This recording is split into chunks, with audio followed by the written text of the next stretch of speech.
The problem with backpackers. Team, in this video we're going to break down some serious issues that I have with the backpacking community.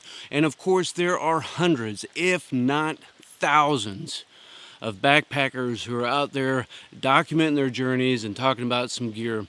And probably the biggest ones out there are going to be folks like Darwin on the Trail. As always, guys, thanks for watching. Although I think he's about had it with that particular project now. And another one who's exploded recently, especially in the last couple of years, is Dan Becker. You ever have something that you own that you like wish it would break? And the underdog, my absolute favorite, which is Eric Coleman. Have some fun before I have to get my lift back to the truck. A little disclaimer, I've never met Darwin. I don't know him at all. And Dan Becker, I would call an acquaintance. It's been a few years since we've called. Haven't talked to him since his channel exploded. Dan, call me, bro. And of course, Eric Coleman is a good friend of mine, and we both participated in last year's Grunt Proof survival games. Gotta get away from the X.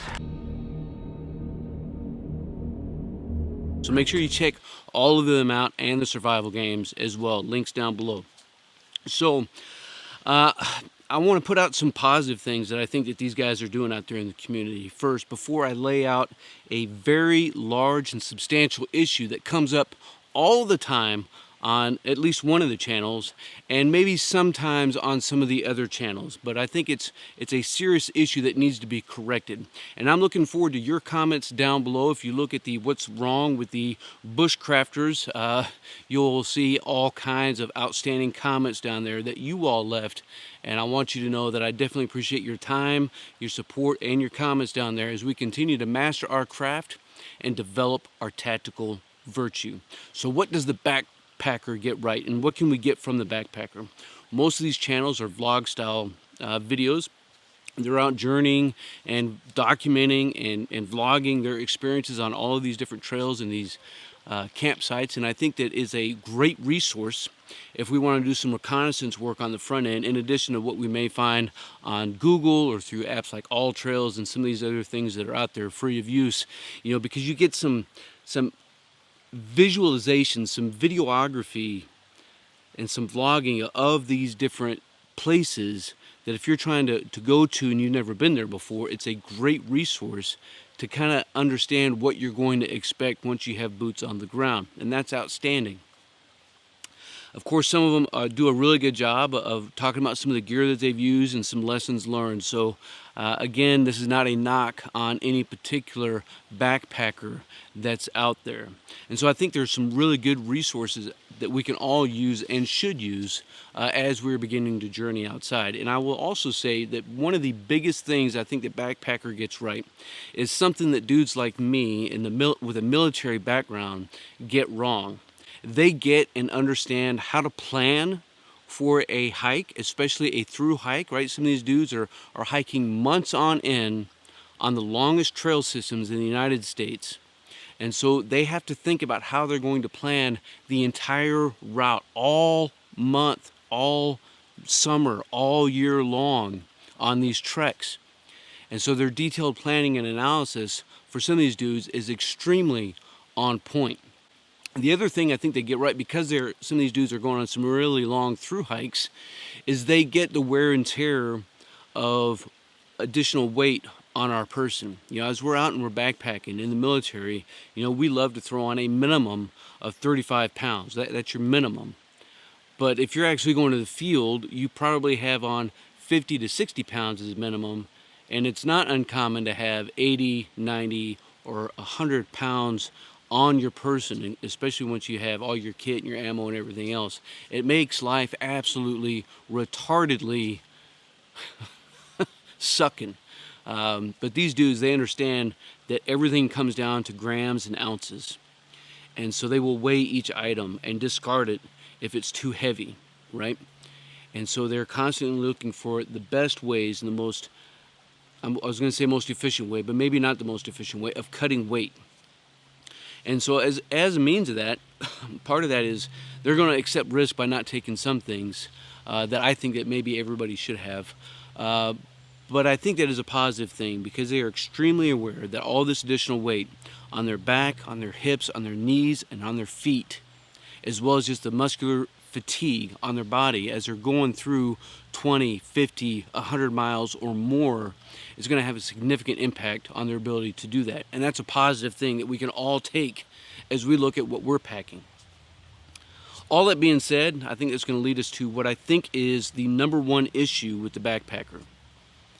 And that's that in the event or in the course of trying to shed weight, not only are they accepting risk on not taking different items, but sometimes it comes across as though you need to do this in order to be a good backpacker or to enjoy your trek.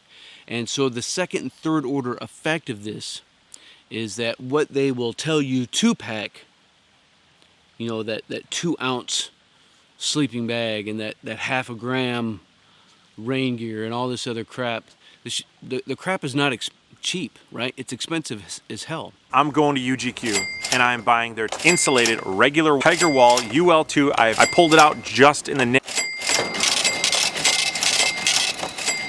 If you go look at some of these gear reviews and things that they're telling you to go out and buy, I think the vast majority of us, we don't have that in our budget to do. And so concern might be that if you don't have it, you shouldn't go. And I would caution all of us to say, take what you have and then go, right? The best survival knife that's out there is the one that you currently have. Does that make sense? Like the best backpack that's out there right now is the one that you have. So put some stuff in it and get out and enjoy the dadgum outdoors. And then as you go, you can continue to refine your skills and your kit. But you don't need a $700 sleeping bag on top of a $400 sleeping mat.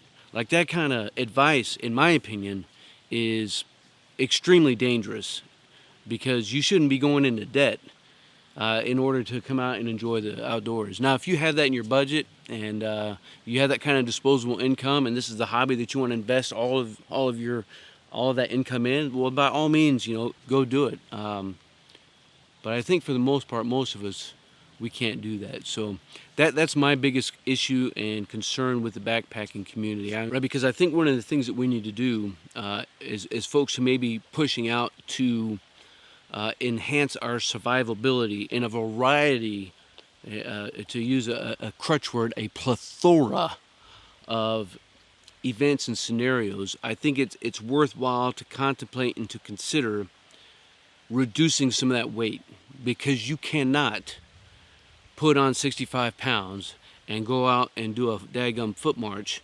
for 15, 20, 30 days in a row. Like, you're just not going to be able to do that. I don't care who you are. So there is some worthwhile value added to that kind of thinking. I need to shed some weight. But to think, and if you do think there, or if anybody else is thinking out there, that if I don't have that $400 Gucci name brand puffy jacket or vest, that you don't belong in the outdoors, man, you're smoking crack. So get and use what you have and get out and enjoy some daggum outdoors. Leave some comments down below, team, as we do continue to enlarge and grow this community and this conversation about what it means to enjoy the outdoors around us, as well as discussing it and going through some things to enhance our survivability. If you want to stay up to date on future content like this and so much others, make sure you subscribe to the channel. And if you're concerned about YouTube not notifying you, swing on over to Stokermatic.com and subscribe there, because you'll get those weekly updates with everything that we're doing here. Team, make sure you like it. Share this out with a friend or battle buddy as well. And until then, you stay out there, you keep grinding, and you stay stoked.